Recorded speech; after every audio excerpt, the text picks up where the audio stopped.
السلام علیکم ناظرین، اور نیوز کے ساتھ میں ہوں ربیہ انجم۔ خبر شامل کرتے ہیں کراچی سے۔ تانا سائٹ سپر ہائی وے پولیس کا لاسی گوٹ پر پولیس مقابلہ۔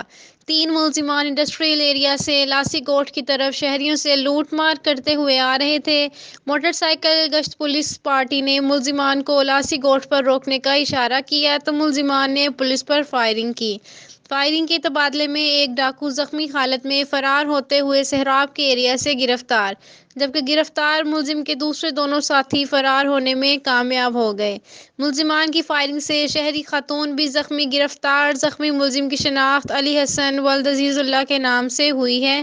زخمی ملزم کا موقع پر پھینکا ہوا اسلحہ، پسٹل، بما رائفل، خالی کھول اور پھینکا ہوا موبائل فون برآمد۔ برآمد شدہ پسٹل میں سوراخ ہے، ٹوٹی ہوئی حالت محسوس ہو رہا پسٹل میں گولی لگی ہے۔ موٹر سائیکل گشت کرائم کو کنٹرول کرنے کے لیے لگائی گئی تھی۔ ملزمان ہر آئے دن شہریوں سے لوٹ مار کر کے فرار ہو جاتے تھے۔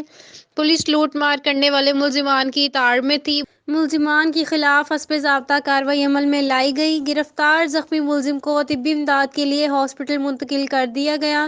مزید گرفتار ملزم کا سابقہ ریکارڈ معلوم کیا جا رہا ہے۔ مزید تفتیش جاری ہے۔ فرار ملزمان کی تلاش شروع ہے۔ رپورٹ کرتے ہیں کرائم رپورٹر اختر ورائچ، اون نیوز کراچی۔